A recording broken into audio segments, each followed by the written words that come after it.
Hello everyone, welcome back.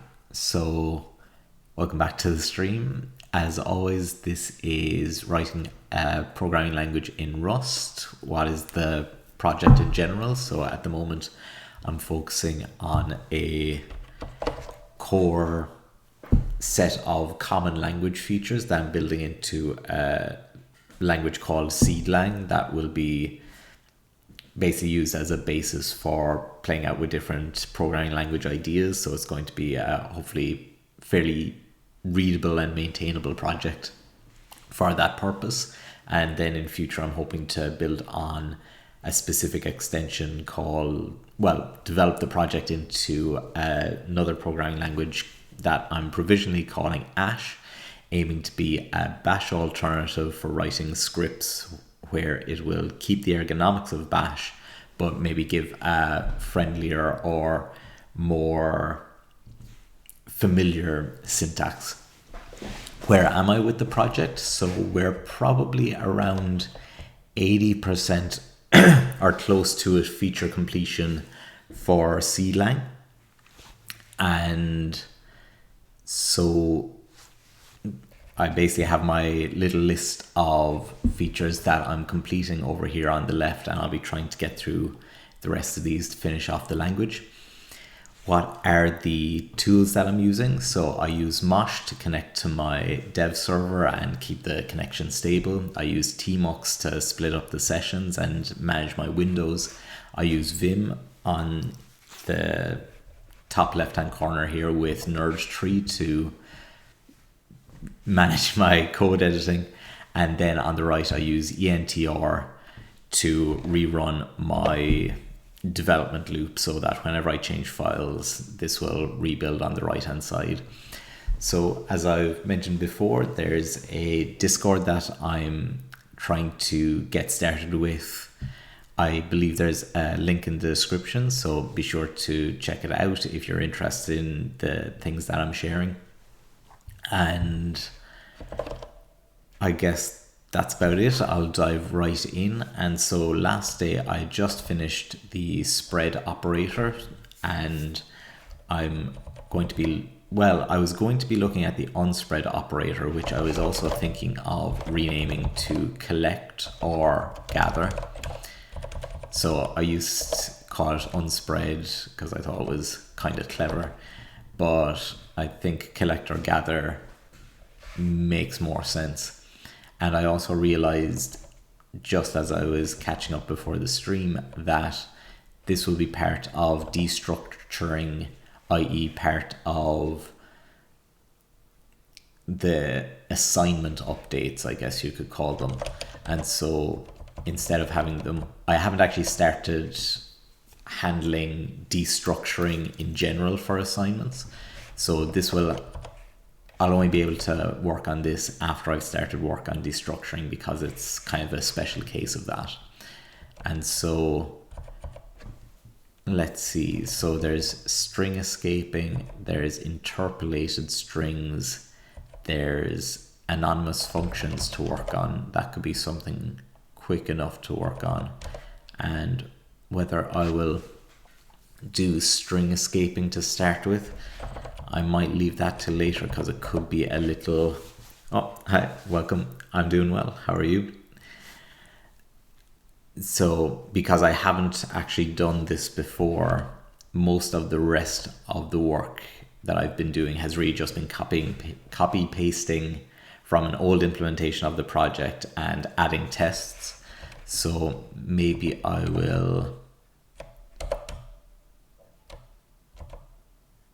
order my tasks in this way. So anonymous functions, those should potentially be fairly quick. Let's see.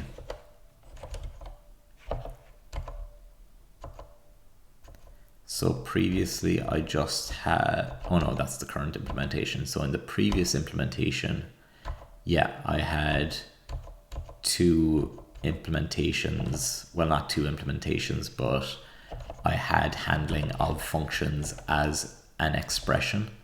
And so I hadn't added support for that here yet. So let's go ahead and do that.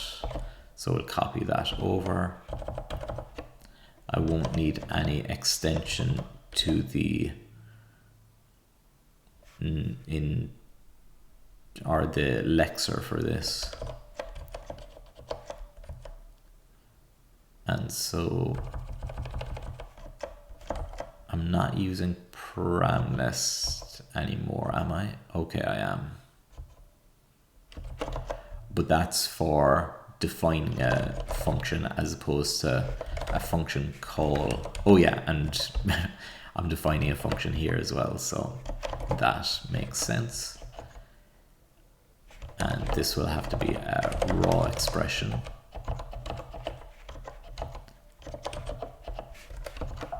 And so let's go ahead and take a look at the AST. Oh, thanks for the question. So I personally just use them. I use Rust for personal projects only. I don't use Rust professionally. And I would actually have the option of doing Rust professionally or incorporating it in some of the projects at work if I wanted to. But I think it's a language that I've found can be a little tricky to be very efficient in. So if you've got a business that needs very reliable and robust software where you're able to take that time to really define your specs and know exactly what it should do and take your time and implement it, then Rust is a great option. But I actually use Go as a daily driver for the backend and for my backend projects at work in particular, because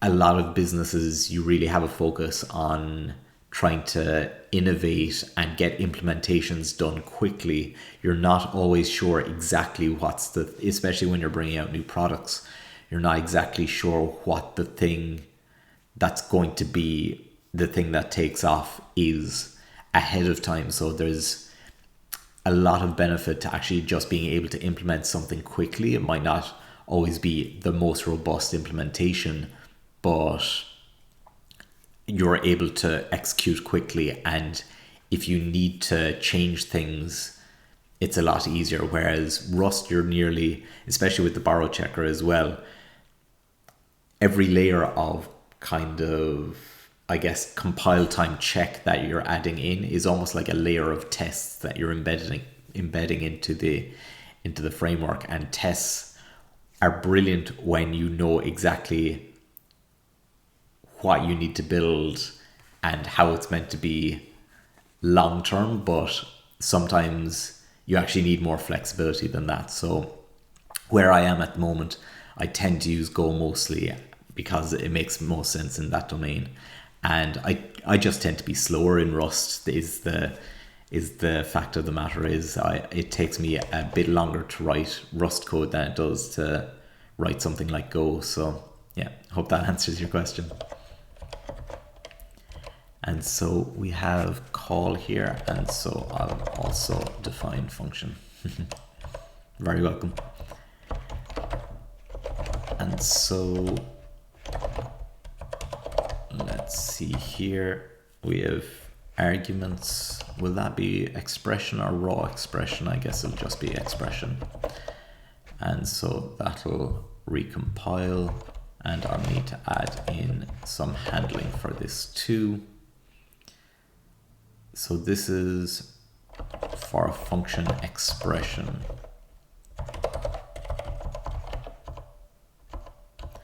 And yeah, all that does is define a new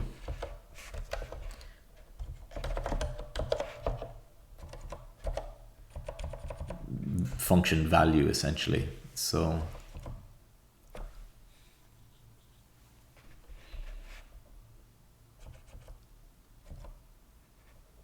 interesting. I wonder, in a way, this function that I'm in called eval expression could potentially consume the expression, which would mean that I wouldn't need to actually clone these different bits, but I think that's fine the way it is. And yeah, I'll need to update bind as well.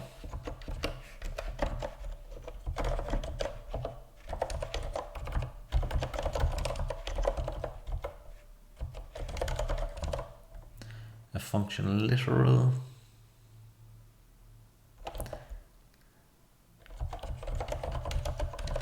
Function definition maybe. New func takes 4 arguments. Whoops. Let's see. Oh yeah, so that needs to be raw expression first of all.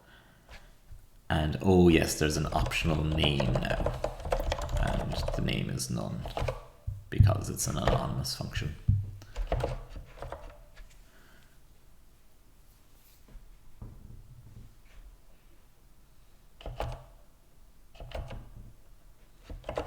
So let's go ahead with that, and that should more or less be the implementation of that as well. So all that would need to be done afterwards is the testing.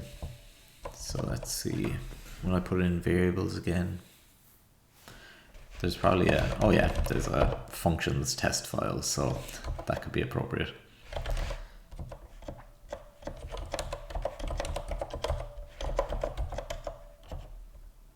And I guess I'll call it a lambda function.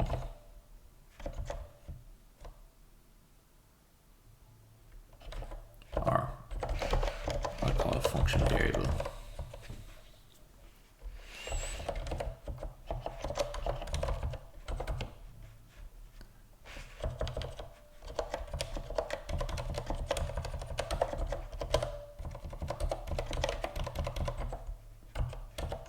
So basically the same.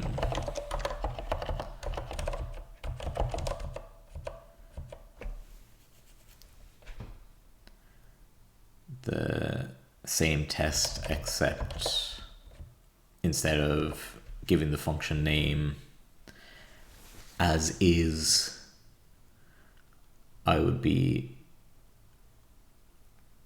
assigning the function to the name essentially. And what could be interesting as well is to add an error with a stack trace that shows if a function without a name is called, what will be output.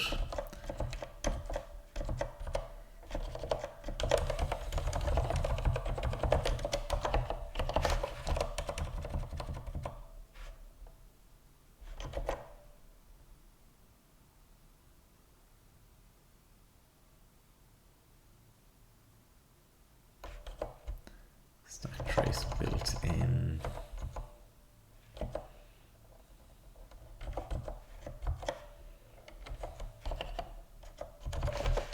Anon function.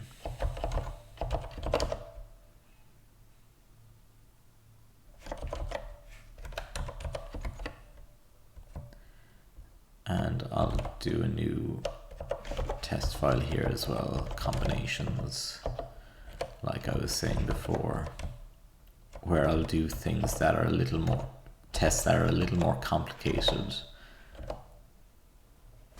that test combinations of features. Okay, unexpected function. Oh, and I need a semicolon there, I'd say, is the reason for that issue, because when it's a function like that, it is an expression.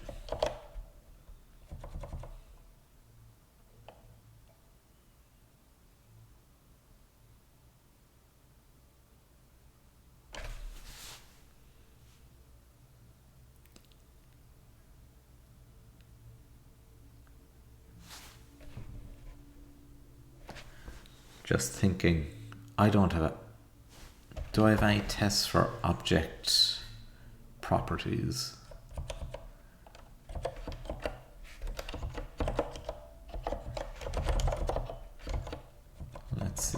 indexing. I have list index and string indexes. Oh, and I have object indexes, but I've very little testing around them.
Okay, so it'll say that second is an unnamed function.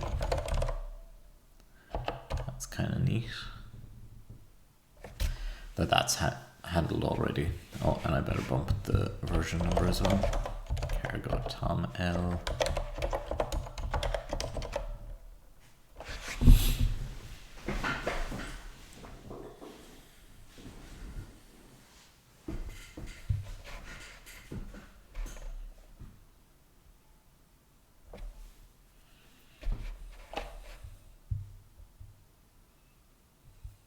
Oh yeah.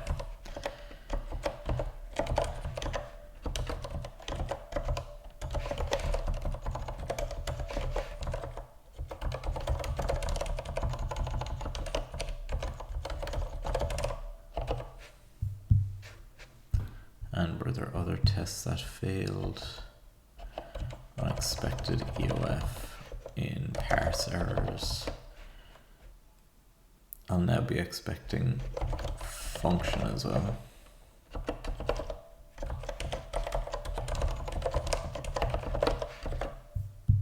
And that seems to be more or less it. Those were the only two failures.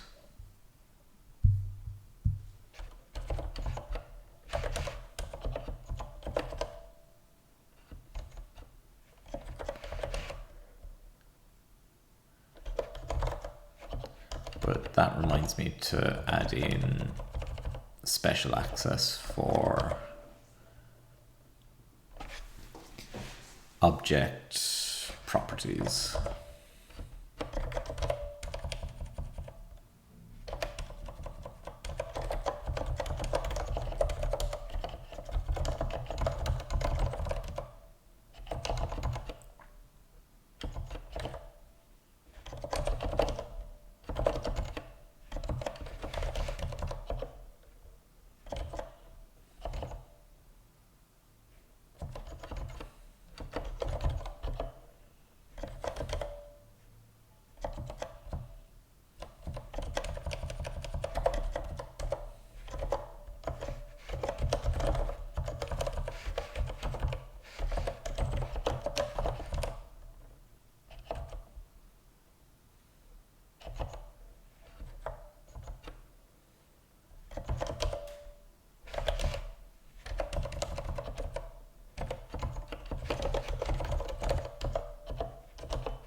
And we'll have another type of function variable demonstration.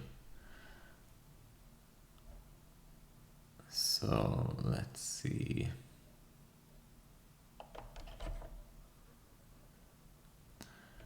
And that's an interesting thing actually, is that, so if I have a function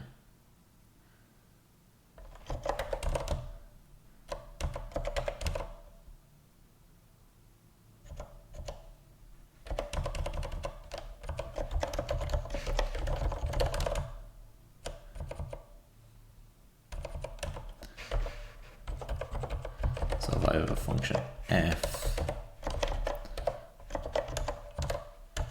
and I assign f to g and then I call g, that will work as expected, or it should do. Hopefully when the test completes it will show the expected output, which would be to behave the same as before. But in this case,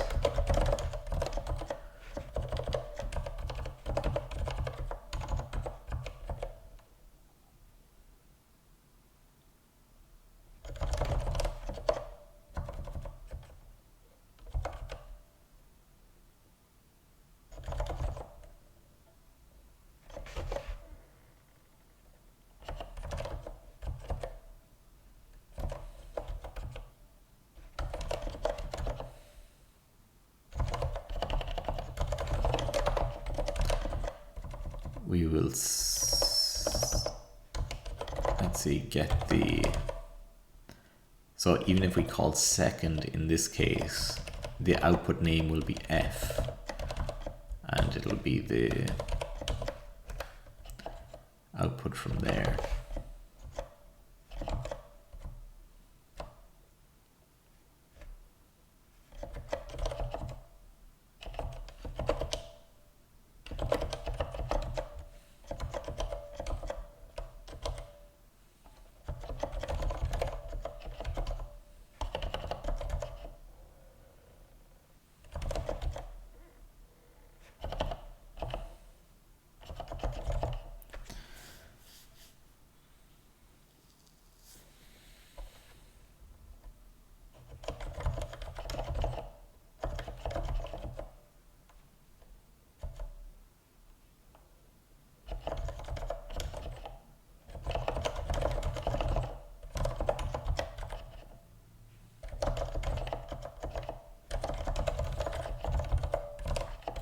Actually, that could be a nice test, is to have a callback. Whoops.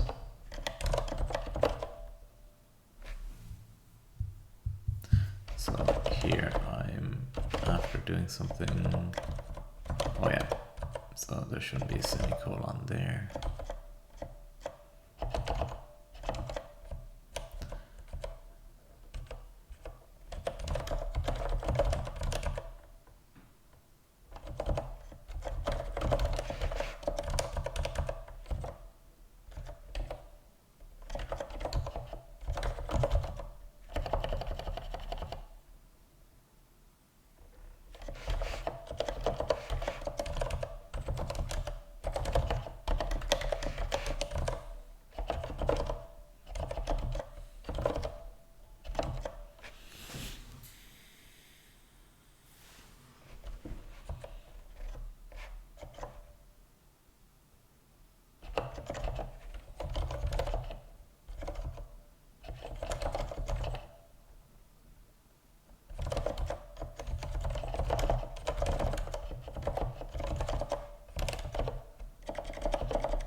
Okay, so what are the issues we're running into here?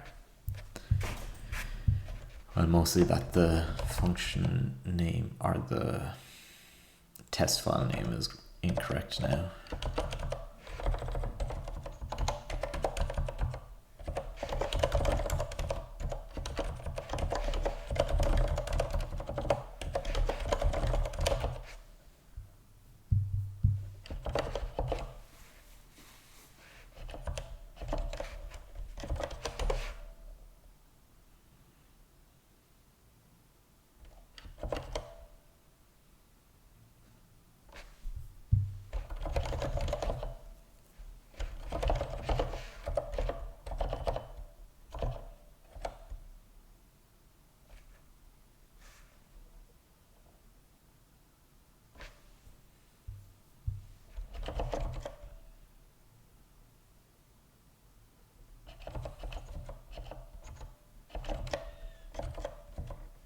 So in this case, oh yeah, there's a different number of lines. So there was a new line added here, and so that will need to be bumped as well.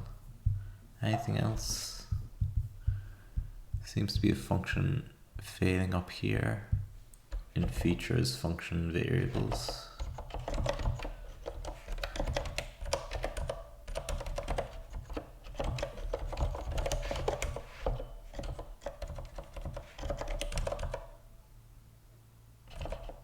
I'll need to make sure. Yeah.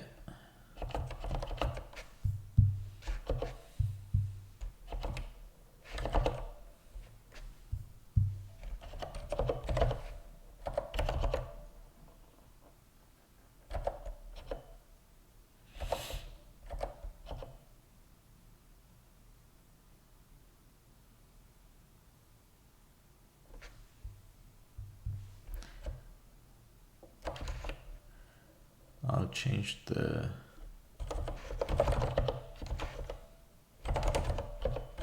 string definition here. And what was the issue there? Oh, it was just using an old version of the expected output. That should be cleared on the rerun.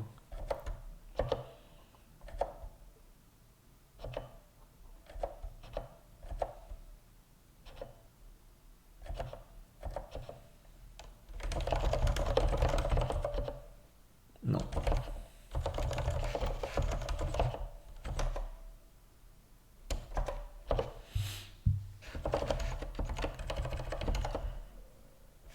So,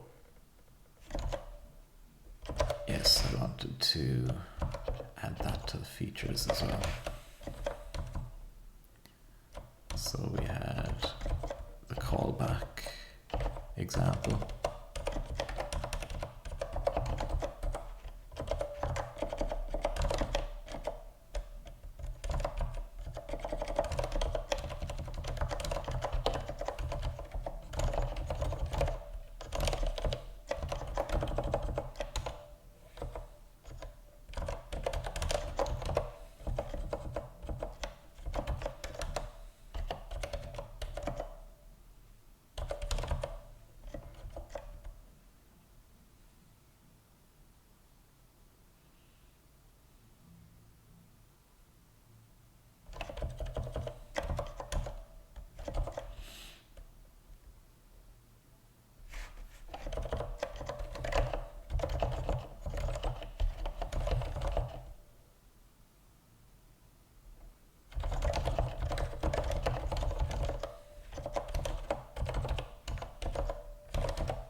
Okay, I think that's it for anonymous functions.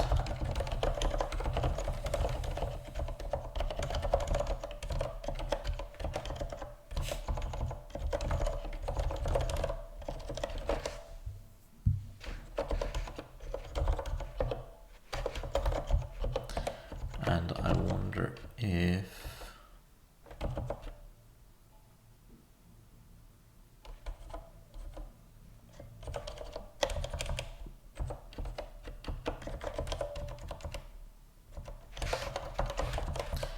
object property access will be similarly straightforward. So let's take a look at that.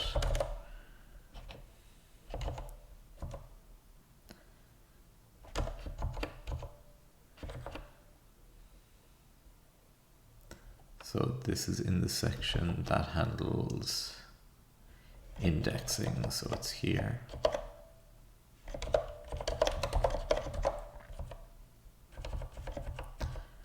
And we'll say dot, and so we need to actually add in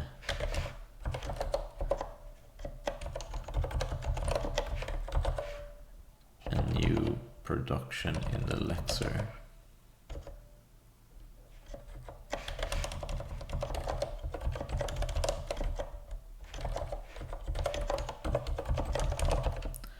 And that means that main will need to get updated as well.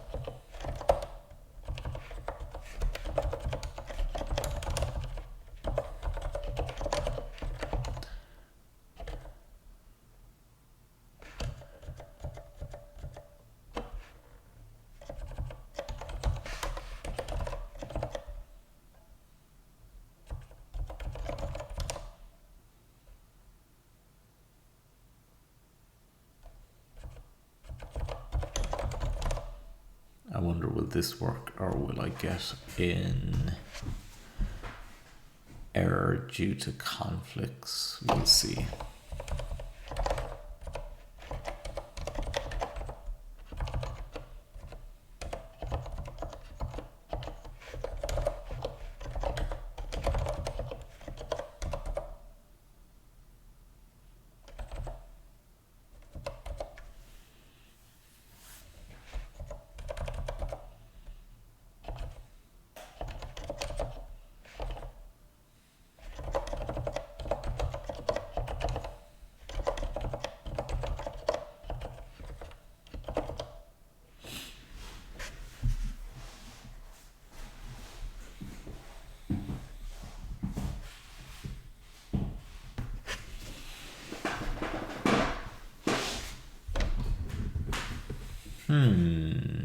What? That shouldn't have happened, I feel. Let's take a look. Well, first we'll dump the cargo version so I don't forget it. But this, I mean, this is just wrong for a number of reasons. That shouldn't have compiled. First of all, that should be raw expression, and it's a new AST node, so the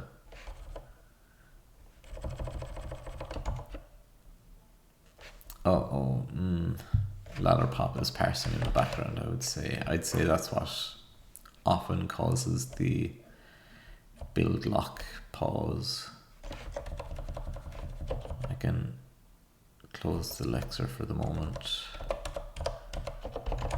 I'll go ahead and jump into the evaluator anyway for the moment.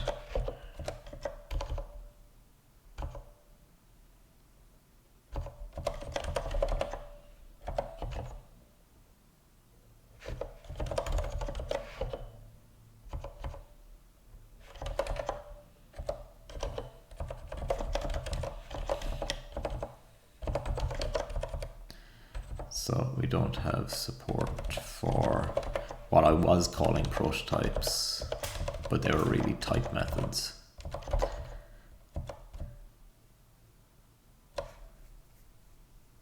And in fact, it's a bit strange that I have code related to the type methods in the code base when it's not going to get used. Not sure I'm too happy about that, but that can be cleaned up later.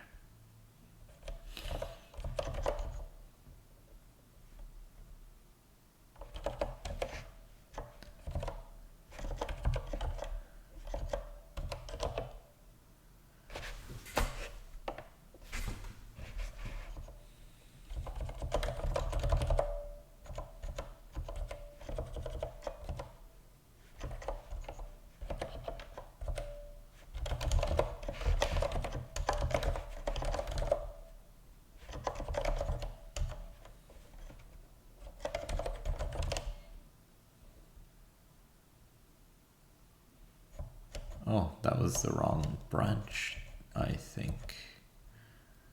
Yeah. Should have been this that I was grabbing.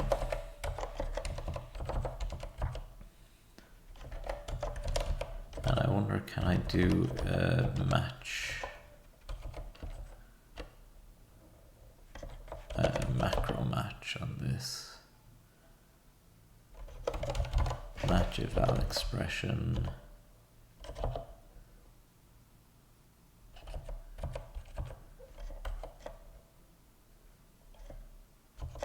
Yeah, I'd say I can. Let's try that.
Yeah, this section of the code is pretty messy.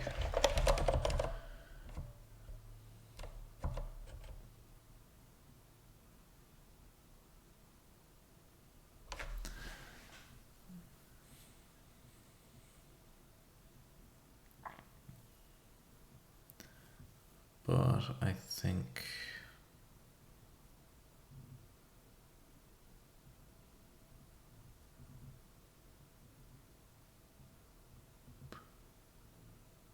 that it's not too bad.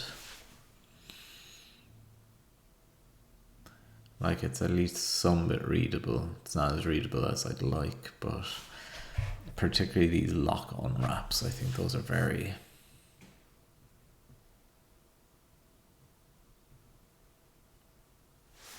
poor user experience or poor readability, but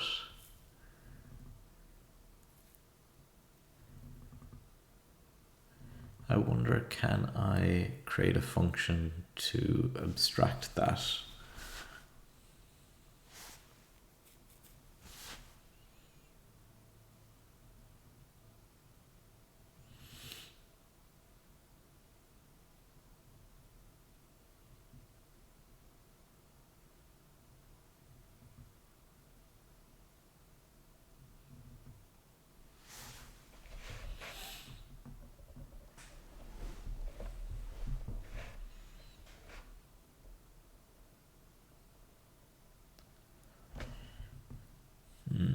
The only thing is it's using like mutex guards and the types are kind of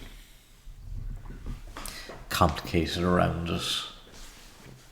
It's probably something I could figure out with trial and error, how to type a function that gets the inner value from this, but it might be more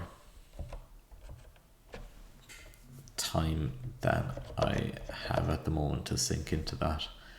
So I'll add the new errors anyway. Expected that got a raw expression. So that's in the parser.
I feel like I've got this pattern in a few places as well, where there's a match and there's an error return on none, and it returns a location error.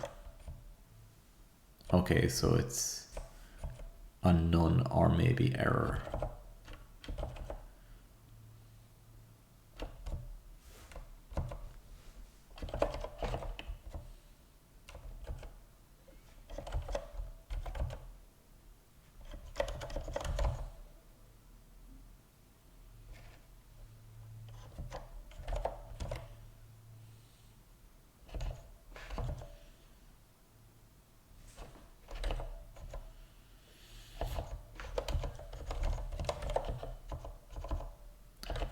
So that's a duplicate of this error value. I think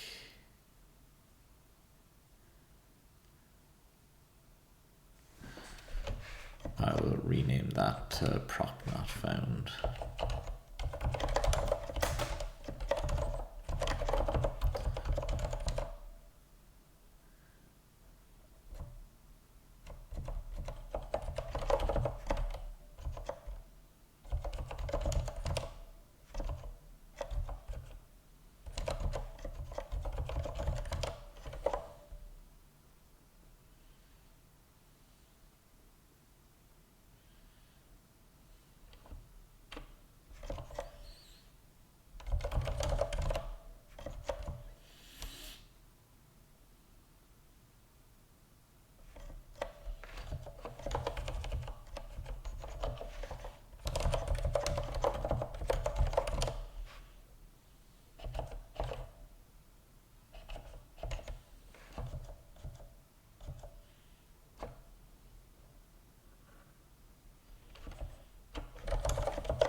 I feel like this is a particularly messy branch just because of all the matching and mutex locking and things.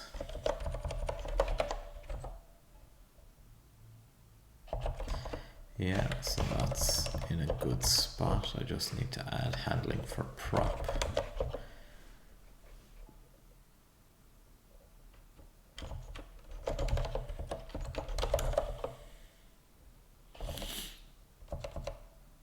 Comes above function.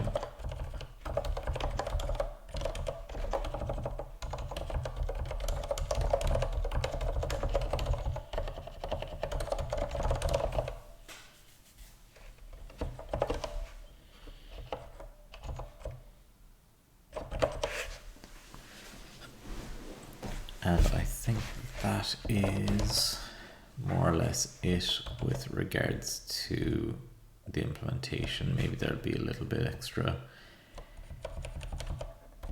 but I will add this under indexing.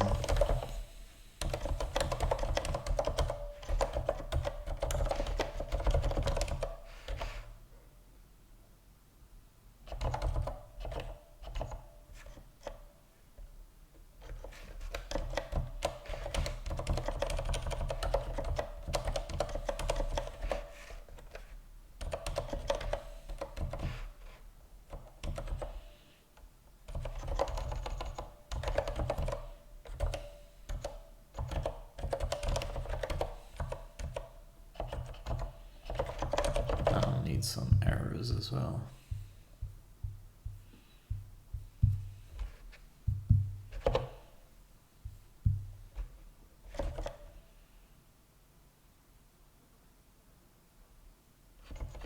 Oh yeah, the error test will need to be updated because I changed the description. So that's runtime errors, no such key, and I'll rename that to prop not found. Well, I'll say key not found.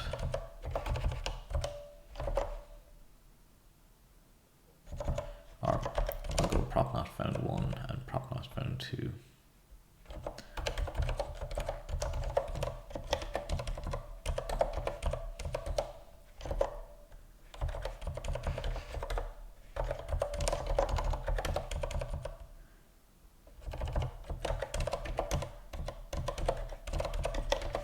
And then I will have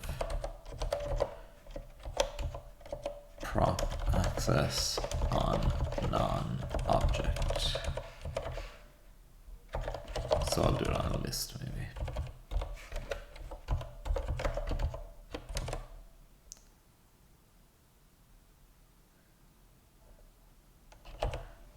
try that.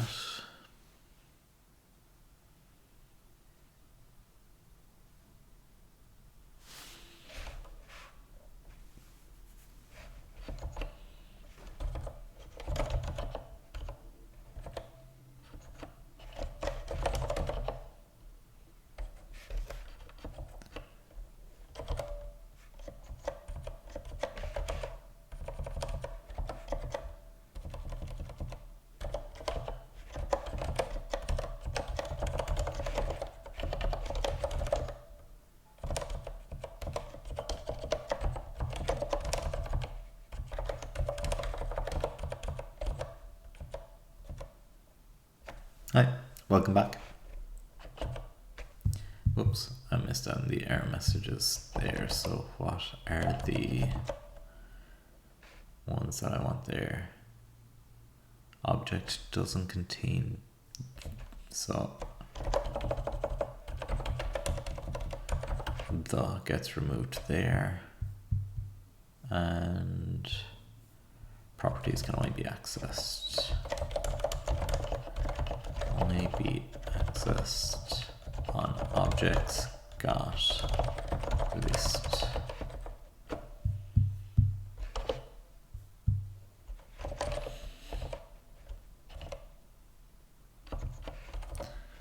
And we'll go to the feature file. So this will go below indexing. Yeah, one downside of Vim is occasionally the syntax highlighting can just get messed up for whatever reason.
Do I allow underscores in the language so far?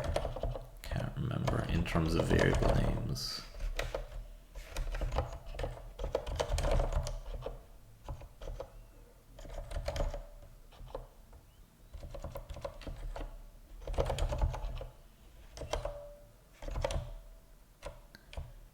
Yeah, I think I do. But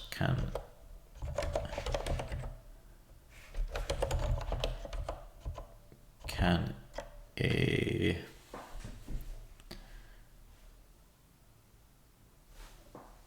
variable name start with an underscore? It can. So variables static character or underscore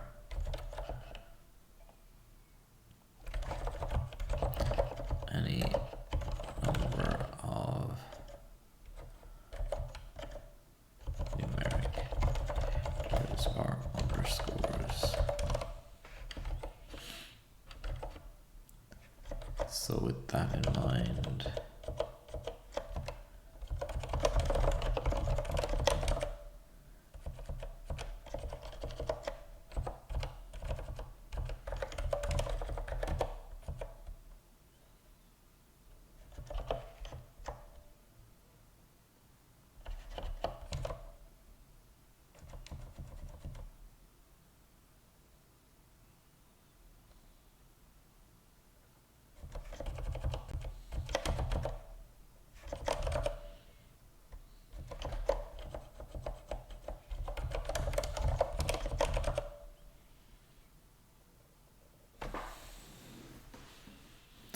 So I'm kind of mixing terms around here a bit. So I'm saying indexing, and then I'm saying properties, and I was saying keys.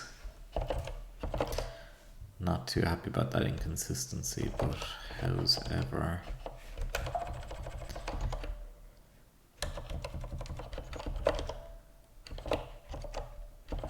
Oops.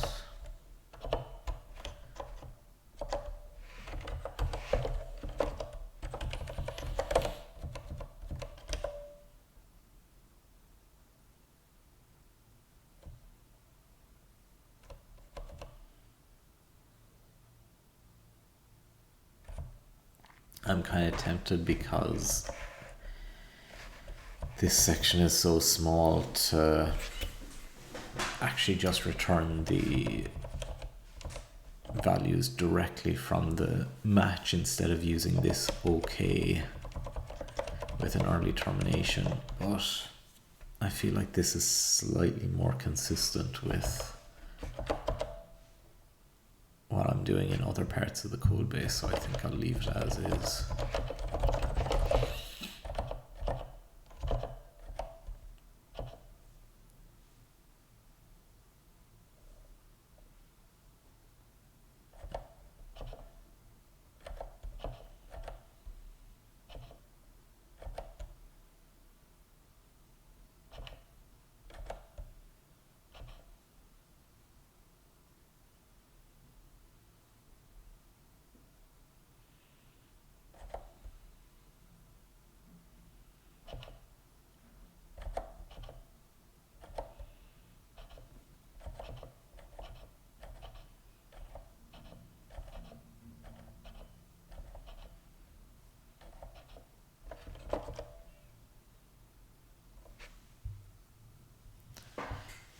Okay, and I think that's... Do I want to add more tests for that? Don't think I really need to. I could add some combinations, more combinations tests, but with regards to tests that I potentially need to add, I don't think there are any.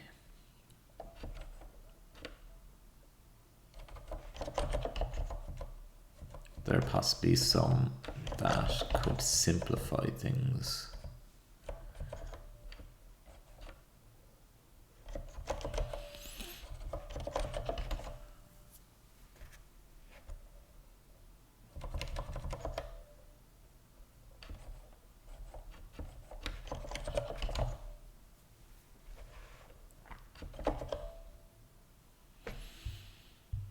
But I think what's there is fine. So add object property access shorthand.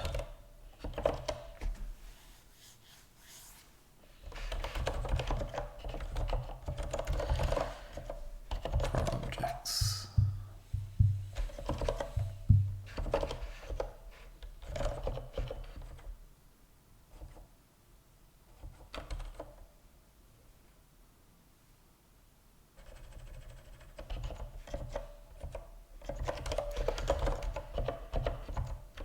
Cool, and that's that done.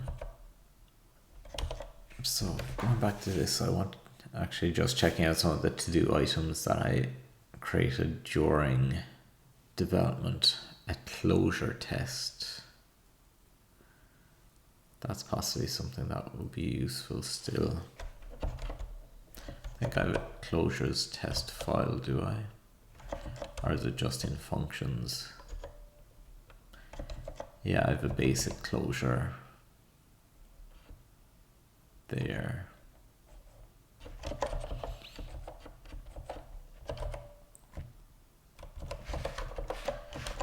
And I'm going to put interpolated strings down here because I think these guys are much more important at the moment. So these are long overdue, being able to assign values to, for example, indexes of an array or object properties. I mean, I just added a placeholder error there at the moment so that you specifically can't update an object property, and now I'm going to have to add in the proper implementation for that. At least none of this should require any updates to the parser or AST, so hopefully the build times should actually be kind of quick, relatively speaking anyway.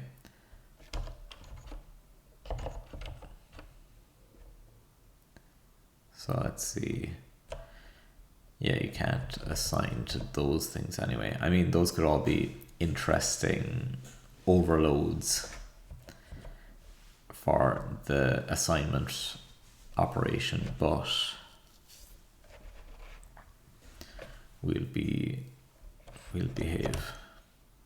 So let's see, list literal, no, but an index operation can be.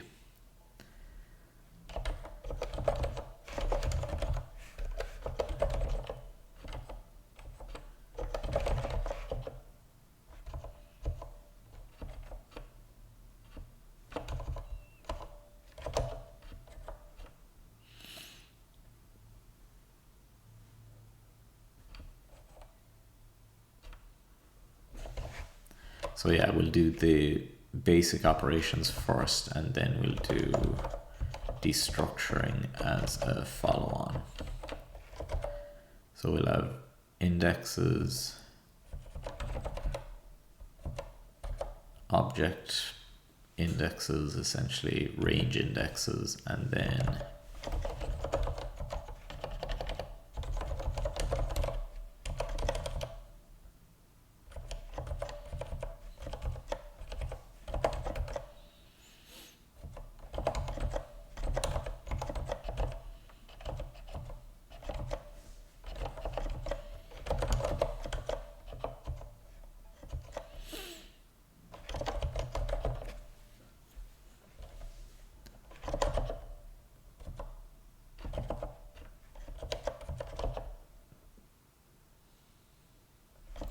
so if we do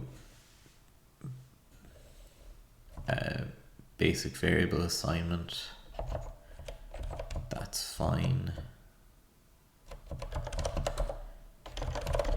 And now we're going to add support for assigning to indexes.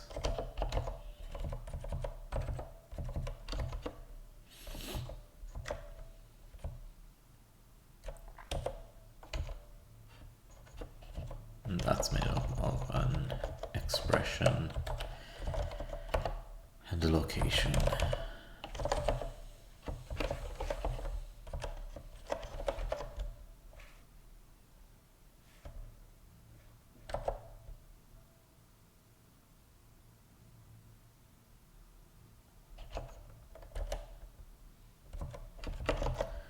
So we evaluate the expression to see what it is. I think that can be removed. I'll probably need to import, and it's going to be a two-way thing now. It's going to be a cyclic import, which I'm not too fond of, but it is what it is.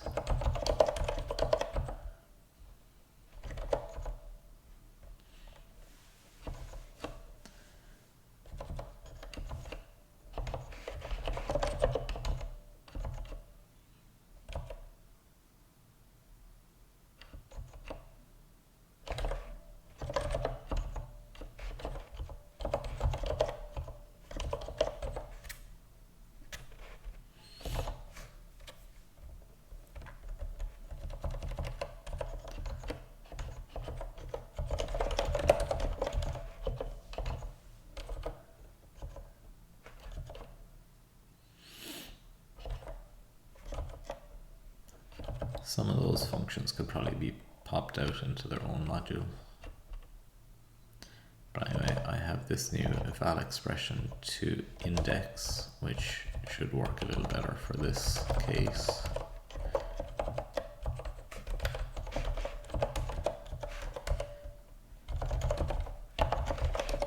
And I think I can reuse some of the error variants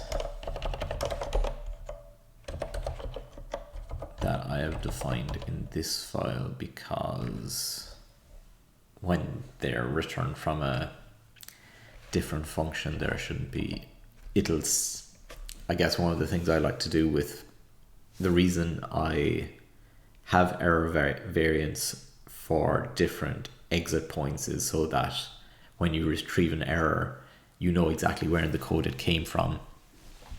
And so you can reuse error variants across different exit points of the same function, but you need to have something else to distinguish them, or you can just use a unique variant for each exit point. In general, I think I have a few spots where I reuse one or two, but in general, they're unique across the function. Whereas in this function, because it's different to the one that I'm returning most of the other errors in, I'll be able to reuse the variants that I'm defining in or returning with in the eval expression function. So in fact, if I jump to index,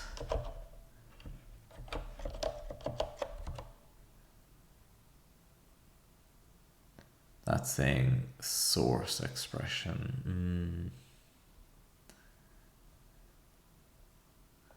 Not sure I love the terminology there, but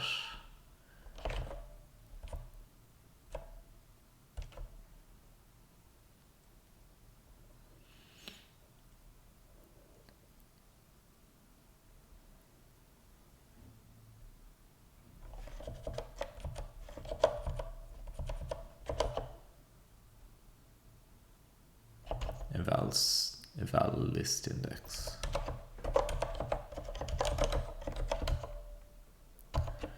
List index failed.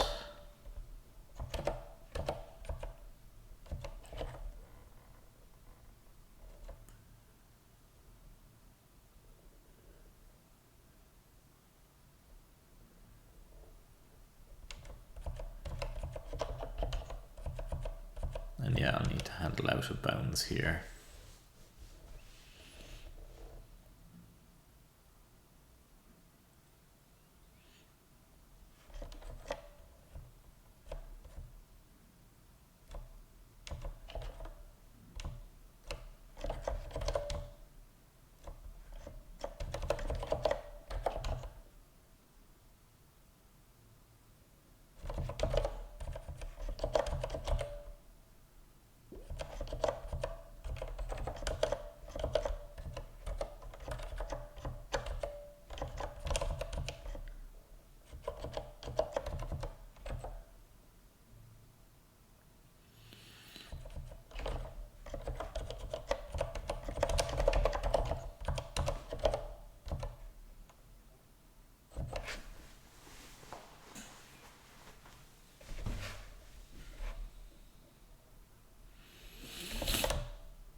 How are we in terms of the compile so far, actually? So I'm close to it being ready. I'm not actually sure what else I need to do other than resolve the imports.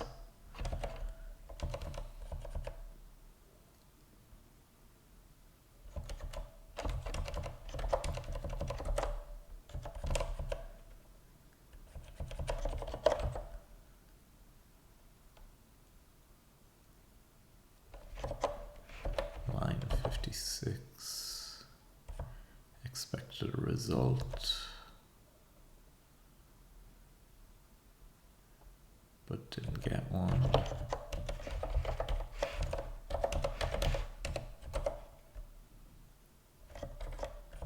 I think that should be fine. And yeah, I'll need to import a couple of, wonder, so it seems to know about that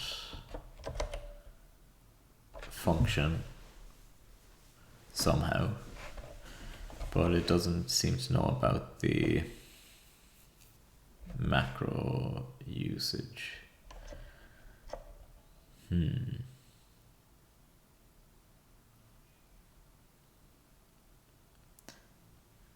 Anyway, I'll resolve the other errors that I have first and then move on.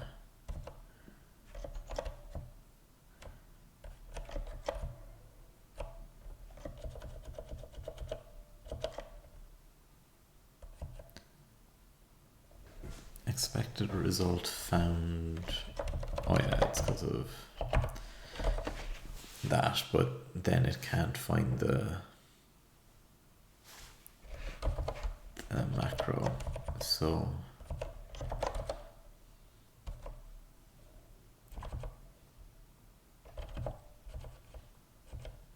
let's see. I don't think eval is in super.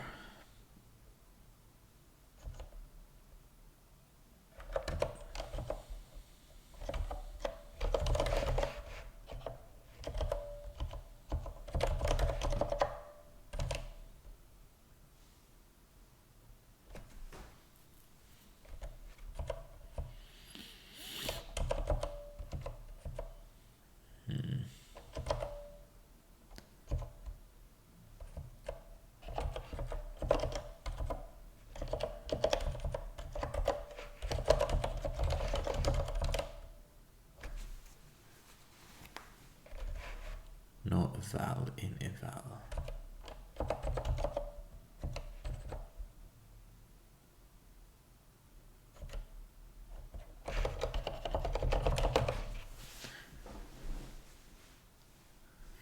Let's just mess around with the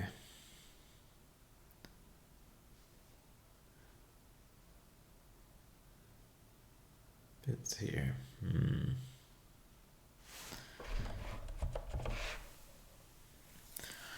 I know the Rust module system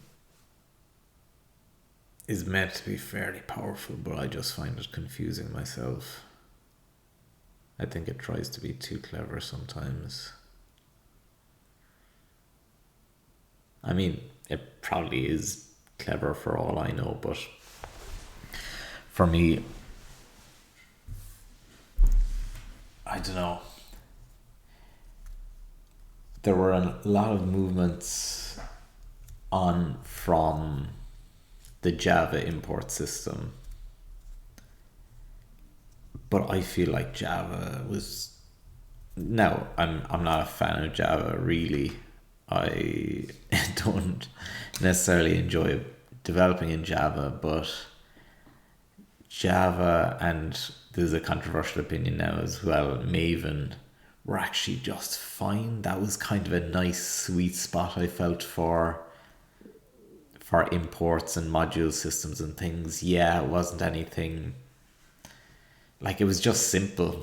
it was just did what you expected to do. You put the stuff in the place that or yeah, I think it was Maven or your class path could pick it up, and then you just give the full path to the thing you were looking for. And I mean, it didn't have any cycle detection like Go has or things like that. I do think that's kind of useful, but still, I feel like the Go import system is a whole other.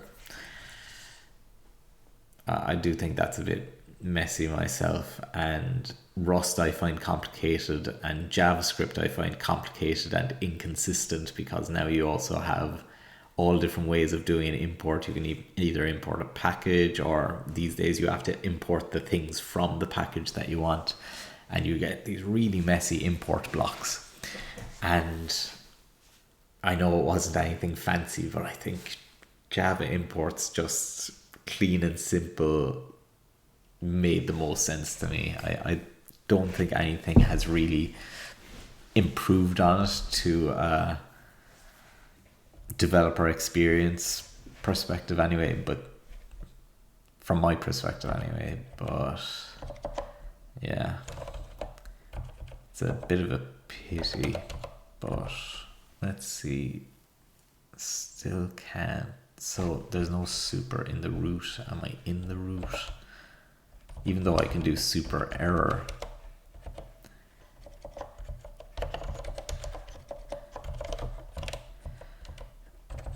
I'd. I'm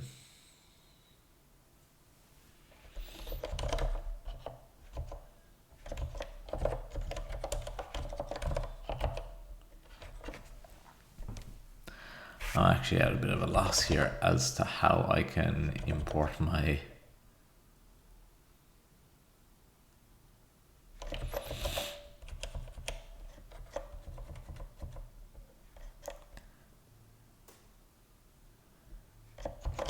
root module. Okay, Rust import from mod.rs.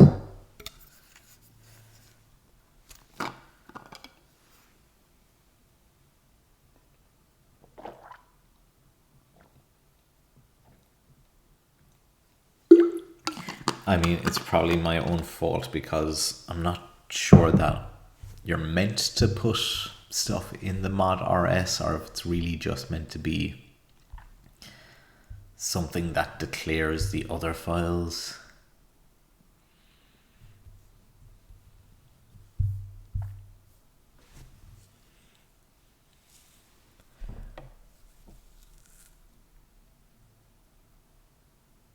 Oh, so now the convention has changed. I mean, 5 years ago, 6 years ago, but still.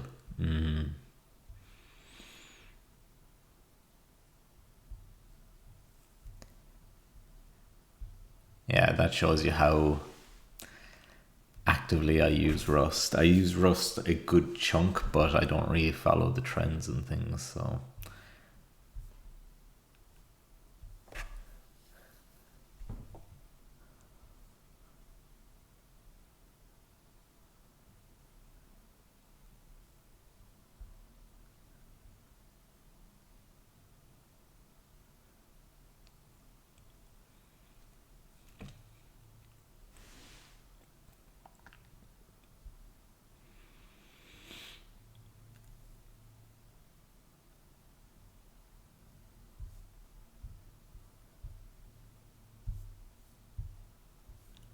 So I should have a my directory and a my.rs.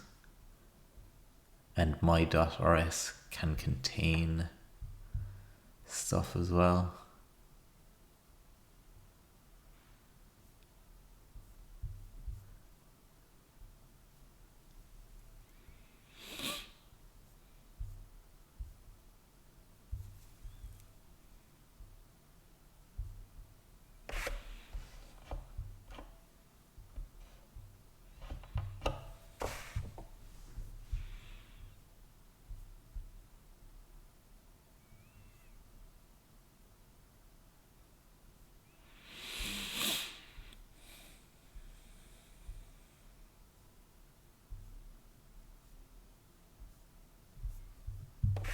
I think I'm nearly gonna have to do some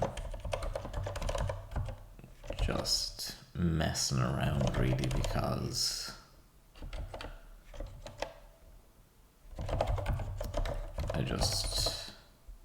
I feel like if I'm going through documentation and Stack Overflow answers, I'm probably going to find the same kind of simplistic examples over and over that you'd find in tutorials, and this is slightly more complicated, and I don't really want to have to rejig the whole project setup either.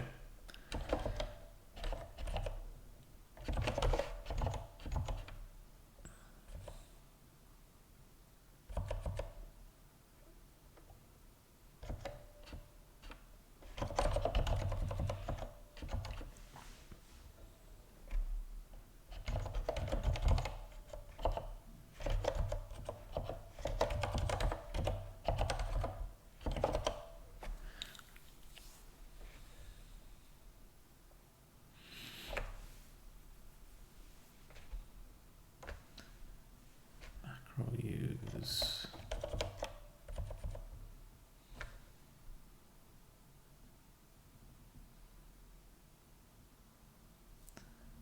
unused import.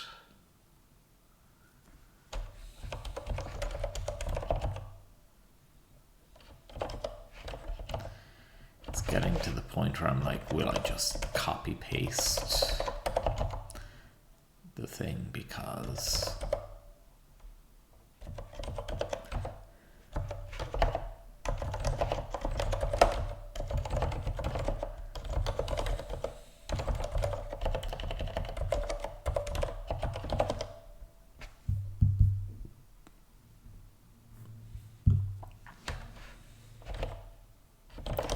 silly, somewhat self-imposed problems require silly solutions, it seems. And yeah, those aren't in the context, so I'll need to import the errors.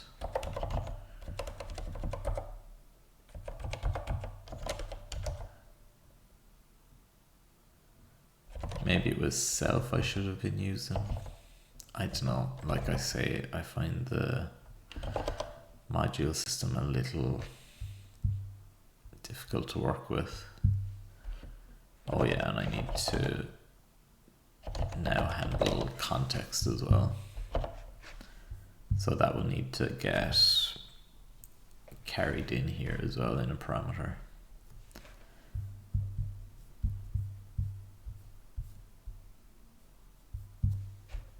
So I need to import value.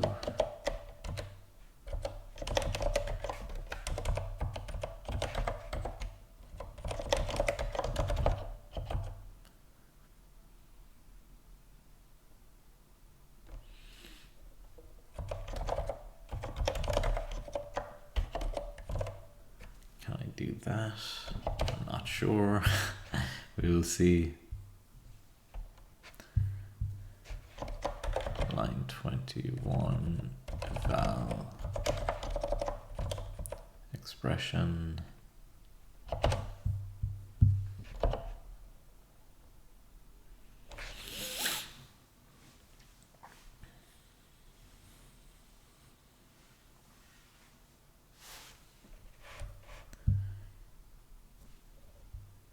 So it seems to be resolving well enough anyway so far.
Okay, we seem to be making progress at least.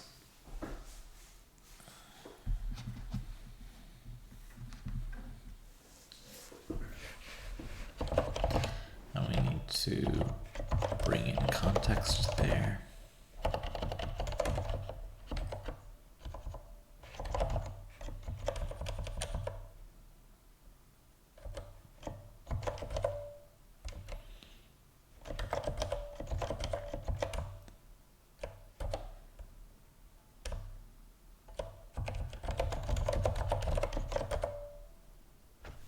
Hi, welcome.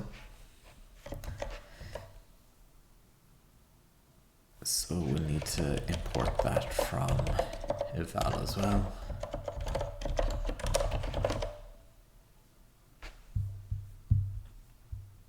I'm doing well. How are you? So that should be the context handled more or less. Yeah, and it does mean that calls to bind now need to be updated with that context.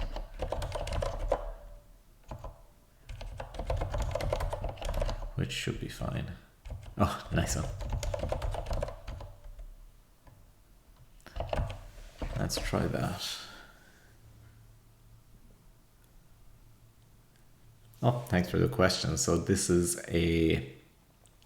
I guess, core,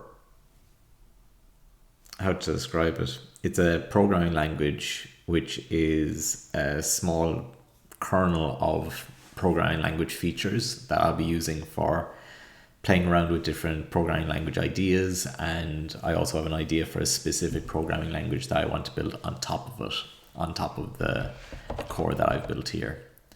So now that I mentioned that, actually I think that's this feature ready to test. So I have some files have lines that are too long. Line 98, yeah, this one is.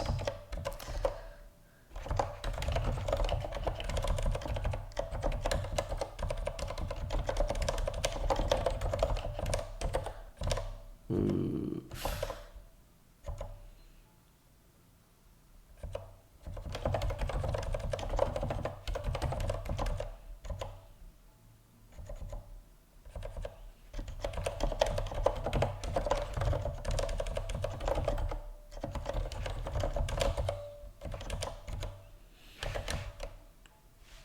Yeah, exactly. So it'll be a C-style language with kind of the most, I guess, lowest common denominator kind of set of features that you'd be used to in a lot of mainstream languages these days. So kind of Rust Go style syntax without brackets around ifs and whiles. It'll have range statements, indexing, objects and properties, so kind of JavaScript style. So those kind of things. In fact, partly just for fun, I have this idea for a language that I've had for a while now. And actually you can check out the language and the features that are in it so far on the GitHub. So I think it's features in the documentation here that has the features so far, and you can see they're all fairly nondescript. They're kind of what you'd be expecting, but the reason for it is, yeah, like I was saying, how I have an idea for a programming language which is an alternative to Bash that kind of keeps the ergonomics of Bash. So Bash is really nice for running commands, especially one-off commands, and building pipelines that are simple in nature, but a lot of the rest of the coding around Bash scripts can feel a little clunky, especially for people that are used to C-style syntax. And so the idea is to try and keep yeah, exactly. And also there can be, once you kind of go off the happy path with regards to piping standard out to standard in of the next program and handling error messages properly and things like that, it tends to kind of take a bit more work to work the way you want it, and even then it can feel a little flaky and things like that. So the idea was to add a bit more familiarity around that, add a bit more stability, and make it a little easier to use. And so my language definitely won't be the first of those to attempt this idea. I think there is the Elfish, I think that's the language, and I think there's oil, and I think there's fish, just to name some of the few recent developments I've heard of before. But I'm just going to be throwing my hat into the mix, see what comes of it. So that's the idea anyway. Thanks for the question. And so, like I was saying, oh yes, so I was handling the lines that were too long. There was another one, line 121 here. Yeah, and that's even just running bash commands potentially as once-offs. And when you're wanting to build them up and compose them into full-on bash scripts, it can... Oh, yeah, it's a 79 character limit. Wait, is it?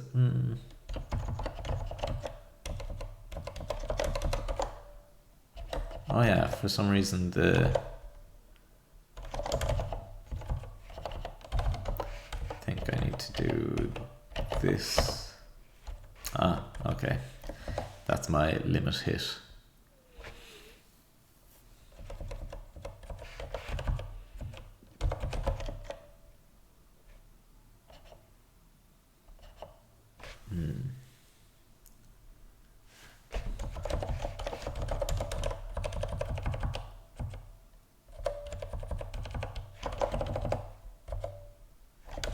Or I'll call that new scopes.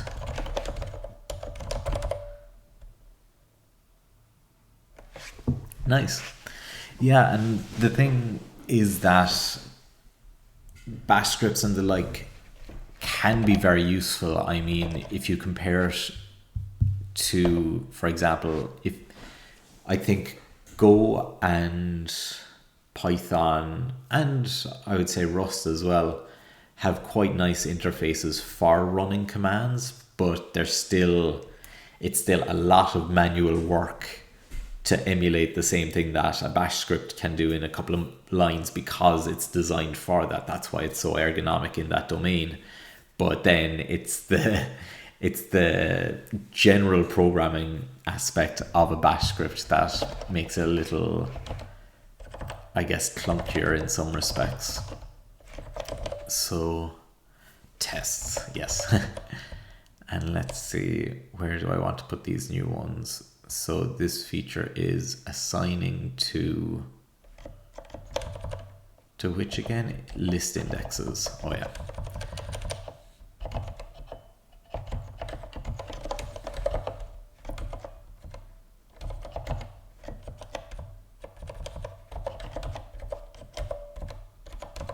So we'll go list index assignment.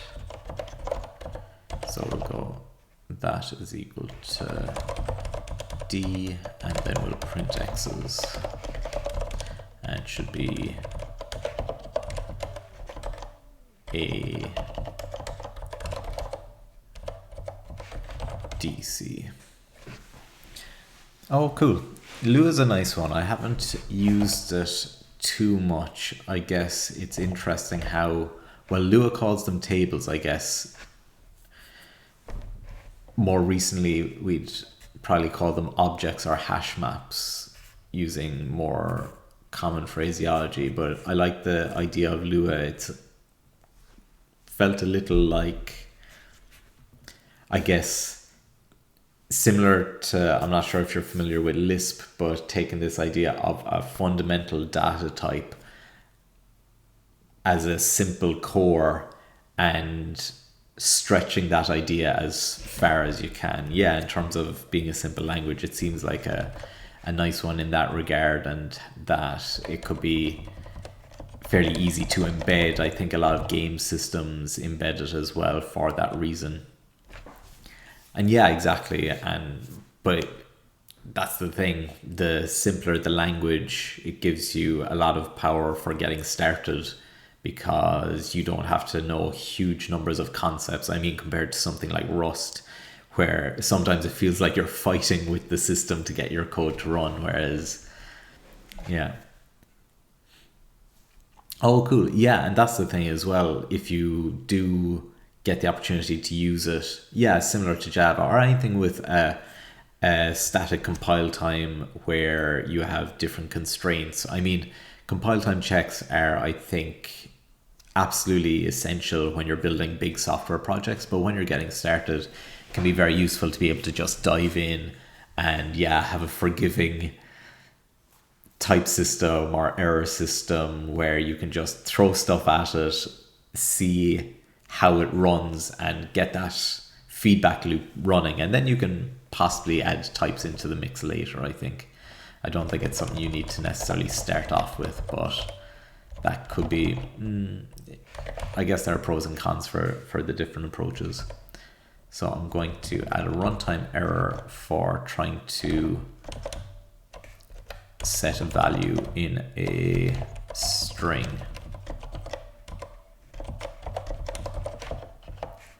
So string index assign.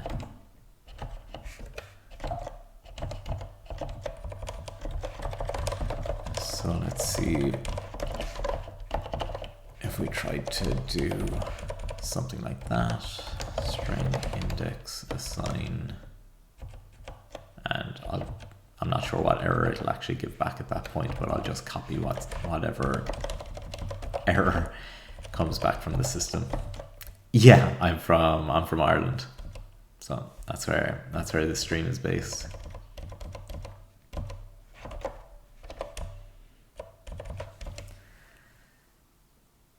So object index assignment.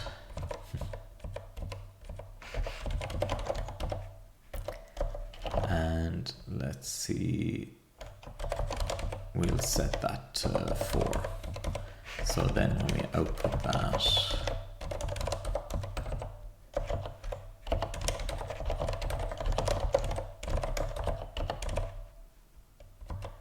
then we print x's.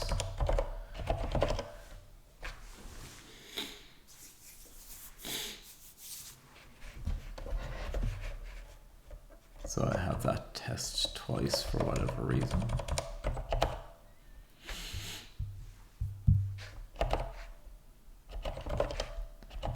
And what other tests could I do?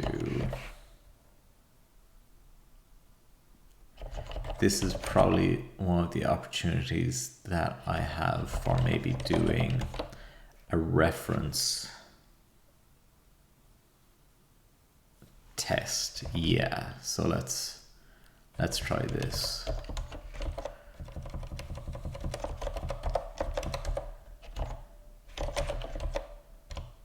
And I might not add this in this commit, but so if I have x's here and I duplicate it to, if I copy it into y's and I update y's b to b3 and then I print x's, I should expect b3 or b to b3 in x's as well. Tick 80, is that? Oh, I'm thinking of TAC3 address code. Tick 80, I'm not sure. I might need a reminder.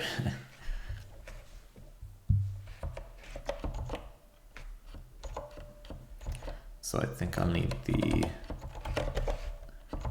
errors file open because that'll need to be updated. And features indexing. And I'll put in index assignment.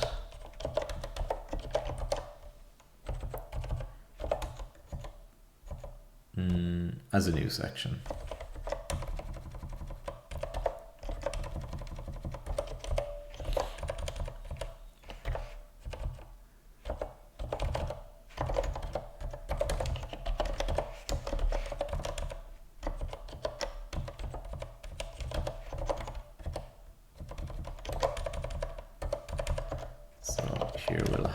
have a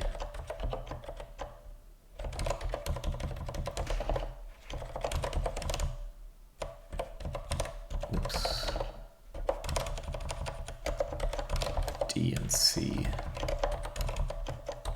take 80. So I won't open the address right here, but is it a programming language or maybe a CPU system or something?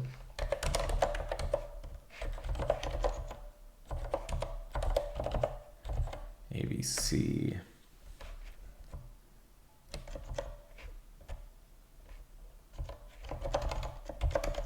index assign. And so I only got, oh no, I have an error there as well. I wonder if that's the ref's error. I hope it isn't, because that could be something bad with the system, but we'll see. So only lists objects. But strings here can't be index assigned. So I'll need to update the error there. So it's in bind.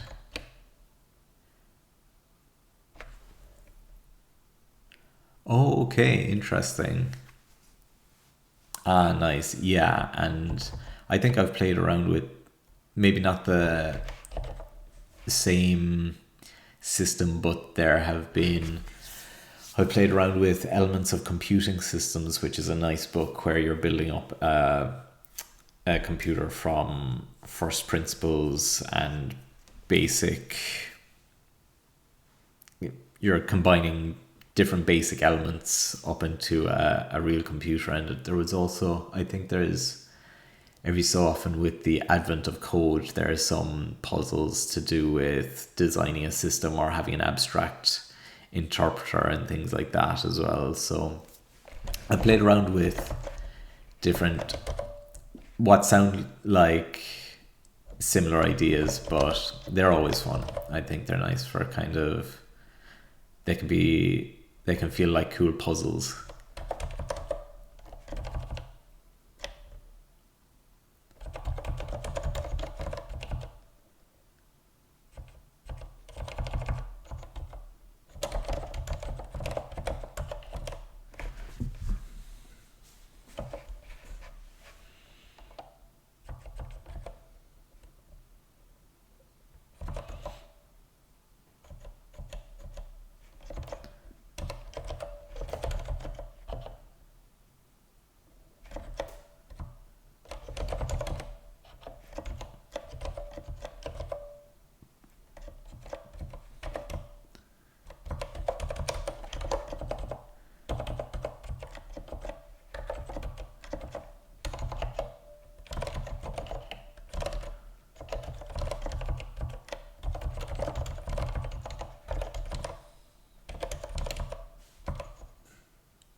Indexes are indices.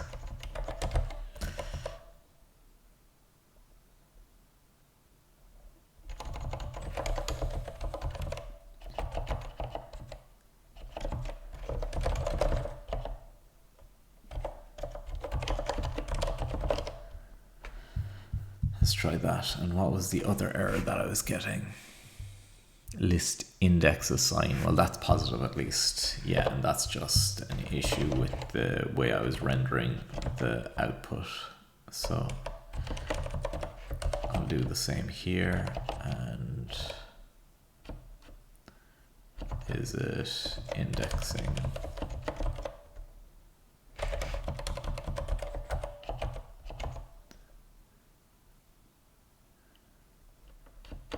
And then I'll open the features file.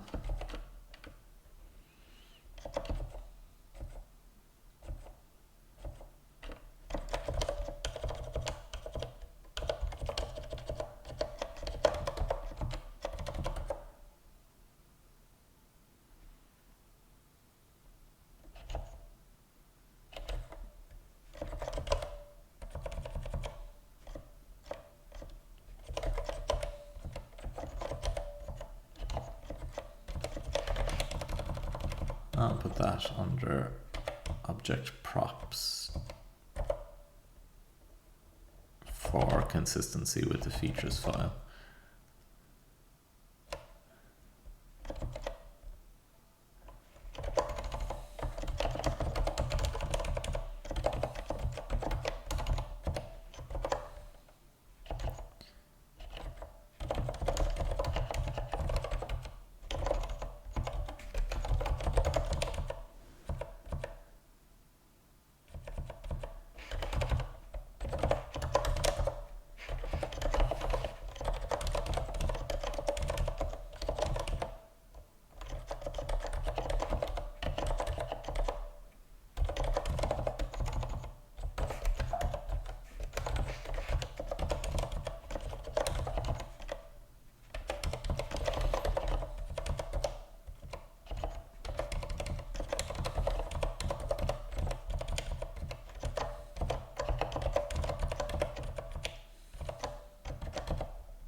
And so my lists or objects can update indices.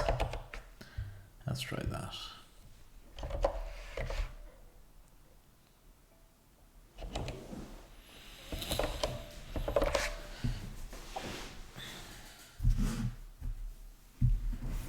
On a relatively good pace today, getting a nice chunk of the final features in, so let's see where we end up.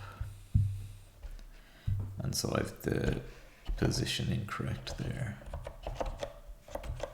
so that should be okay. Position 1, and that's the last error it seems like, so I can possibly start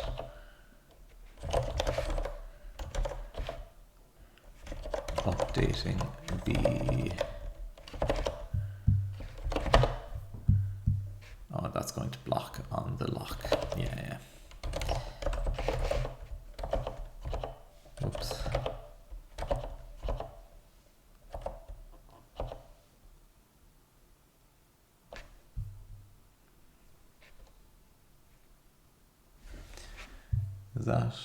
That's just one space. Okay.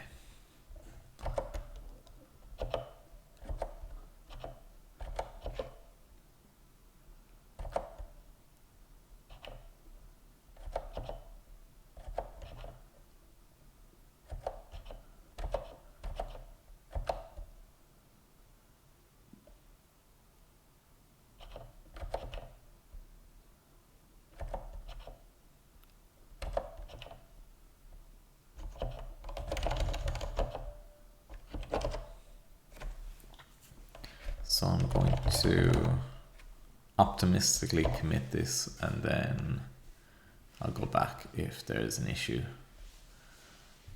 and amend it. So add support for assignment to indices.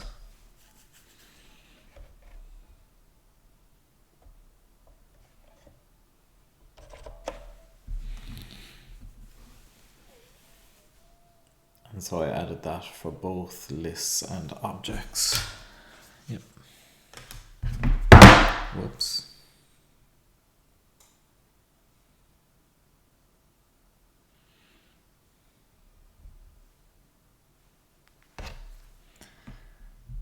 That compile is taking a while, but I kick it off again.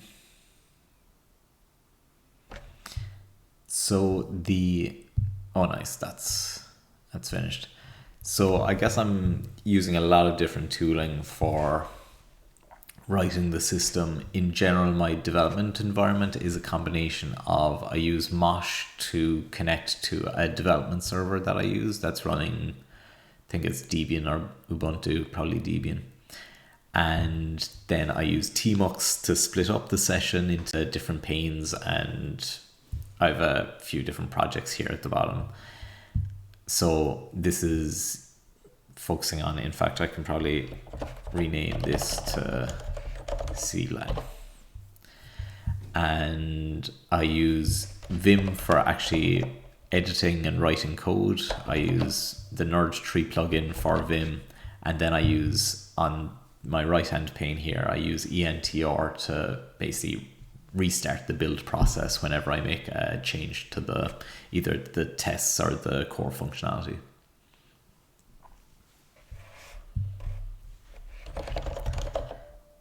And Clippy will hopefully finish up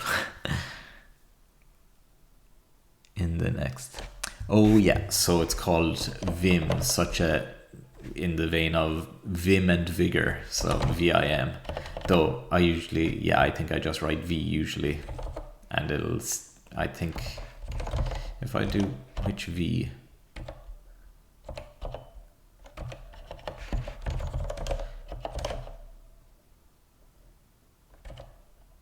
okay, so there seems to be two separate executables, but I'm sure one is a link to another one.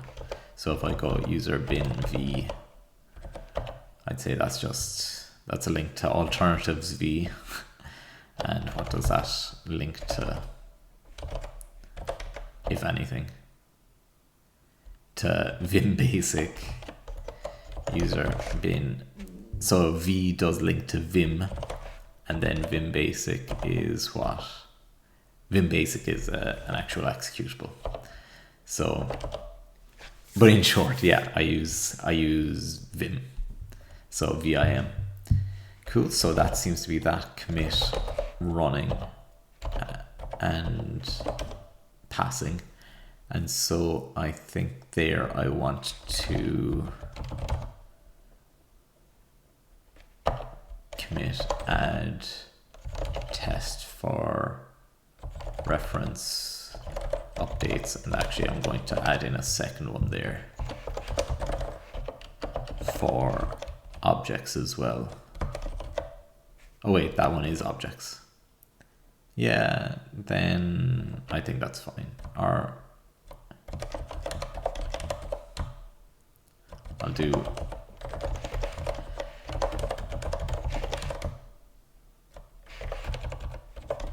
one for lists as well, just for completeness.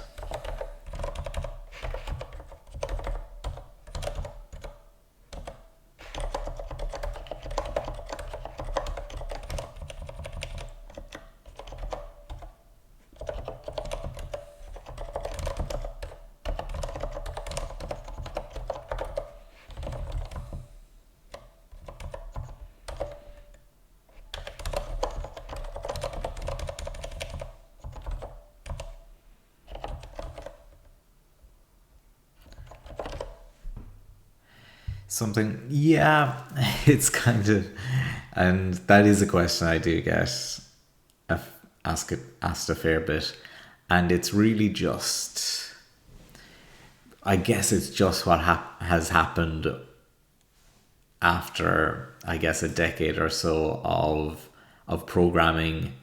I mean, I initially started off in IDs and like things like that. I think initially I was coding in, it wasn't Borland C++, but it was some kind of just fairly basic C-based IDE, and I would have gone on then to the likes of Eclipse for a while. That was kind of tricky to use, and I've then used Android Studio, which was quite nice, and I guess because it's based on JetBrains stuff, I used Visual Studio at different points and things like that.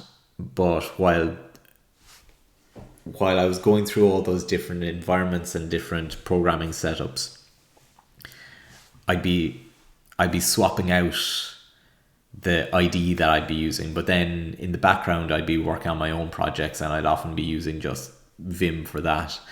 And the other environments would come and go, but Vim was always the one that kind of stayed. And so, especially when I'm writing back-end projects, I mean, Vim is just very quick as well. I often found myself coding on laptops which weren't very powerful and things like that. So Vim was kind of useful if I didn't have massive development resources on the machine or things like that. So it ended up just being that way out of a mixture of necessity and habit, I guess. So yeah, thanks for the question. So I will go ahead and amend that last commit. And that is index updates. And that's a good chunk of work done today. I mean, the things that have been added have been fairly small in their own ways. I guess it's mostly the tests that have been a sizable chunk of the work, but let me think. I might plow ahead and see, can I add the object shorthand as well, because that could be fairly straightforward too, I think, especially now that it's really just another way of doing the feature that I've just done. So let's see what that would be like. So if I take raw property there, and I guess that will be expression and name for the property name, and I will update our open mod because there's an error here that I think I will copy. Prop access on non-object.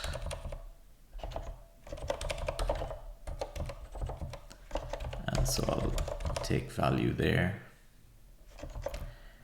I mean, I should probably take value up here as well and do that more consistently. Again, I'll try and do that. Oh, that's something that I meant to do actually, is handle out of bounds assignment. So I'll add that into the Scratch.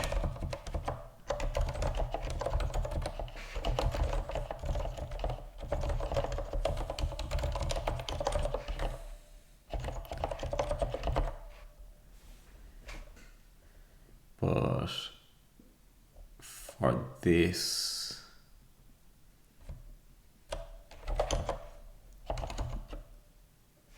I will see, is there I don't have an error variant. So like I was saying earlier, I want to have a distinct error variant. So if I get an error back from this function, I'll know what call site raised the error. So in that case, I'm going to do object index. Instead of object index failed, I'm going to go object prop failed to distinguish between the two.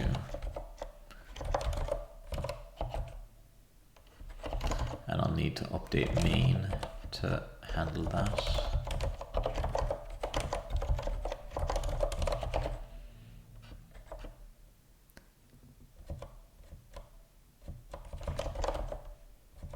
And I already have name here, so I don't need to do anything specific. So this is actually a very simple addition potentially.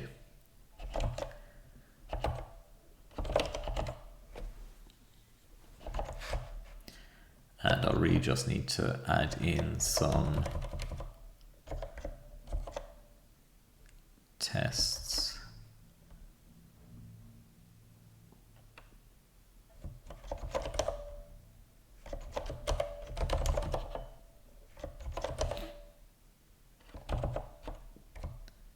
Prop not found. And we'll go prop assignment.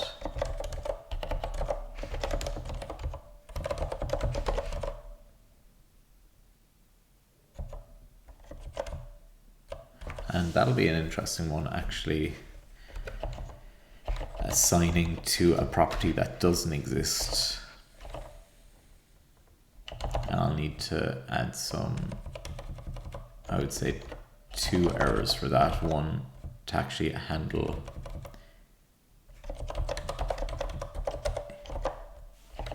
the index version. So here we have, oh yeah,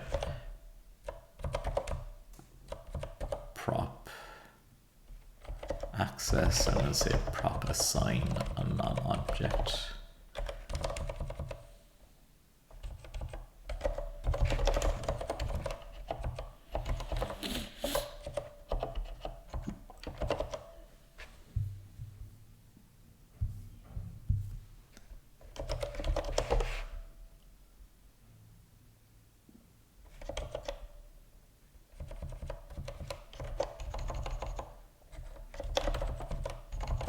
So we'll say prop index add, and then we'll duplicate those and do object prop assign and object prop add. So we'll have here the test will stay the same, except we'll just change the access method, and same here, except we'll be adding a new value.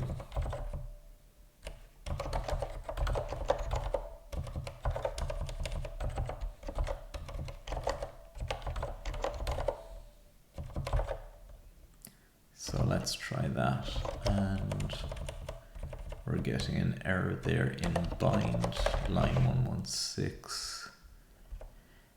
Expected a string but got a borrow. I guess I'll clone that. Oh yeah, that makes sense, because I need it'll own the reference then. So I do both. I work professionally, but the project I'm working on now, in particular, writing programming. I used, for some of my jobs in the past, I have done a bit of work on programming languages, but not too much. Nothing, I guess, nothing too advanced regarding programming languages. But yeah, my day-to-day job is programming as well. Does mean I go through phases where, I mean, it's just recently that I've kind of gotten a new surge of energy for working on programming projects in my spare time, because there was a while there where I was like, as you'd expect, you spend all day working on programming and you don't particularly want to do more programming at night. Well, it varies. It depends on interest levels and energy levels and the rest of it.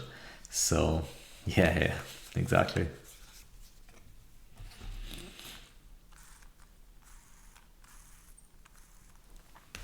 So those are the new indexing tests, and I have the error test for those as well. I can possibly update the ref tests as well, just for the sake of it. Where did I put those? Was it in variables? Yeah. I'll do that. And so that'll make the language look a bit more like a language and less like a prototype.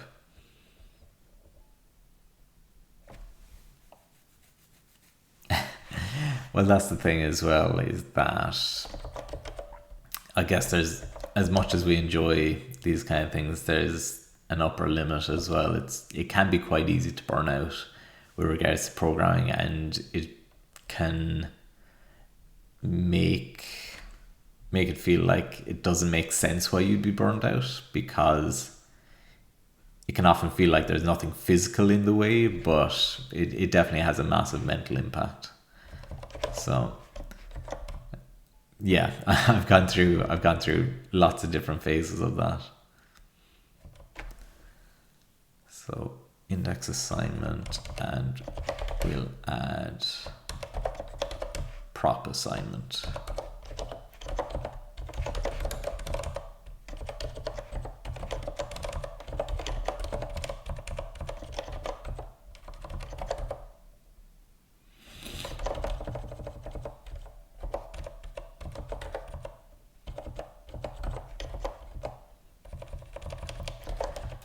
So we'll do it like this.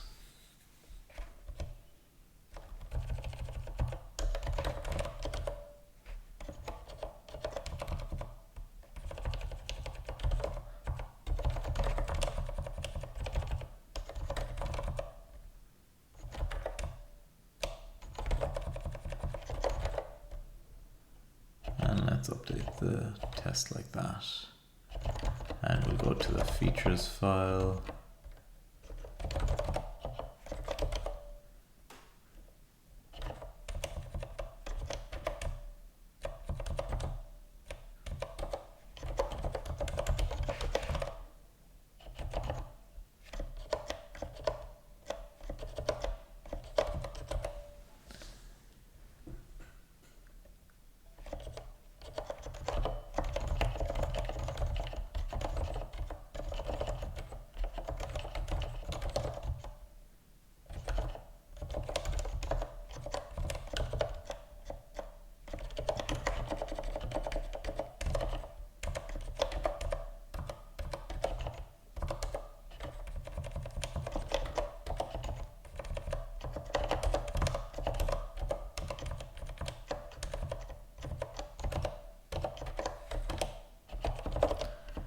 Okay, and that's looking pretty good so far.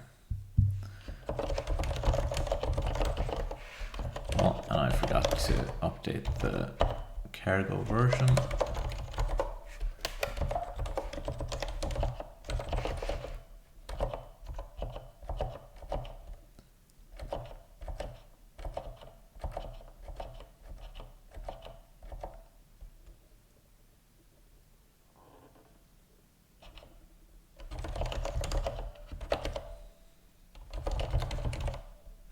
And I'll just kick off a quick build just to update the lock file.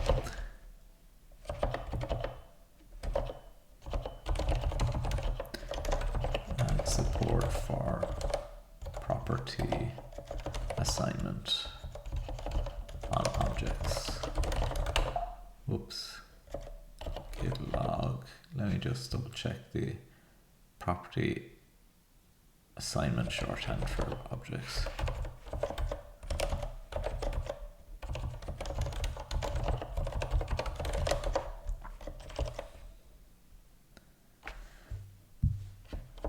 So, I mean, I'm making good ground today, especially on the assignment stuff.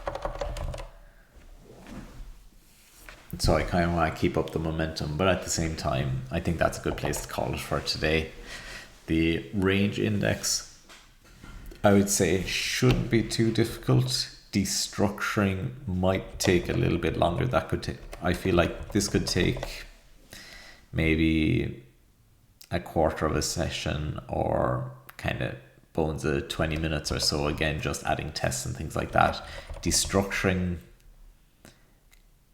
I would say, especially if I'm taking unspread into account, destructuring could take the bones of a session on its own.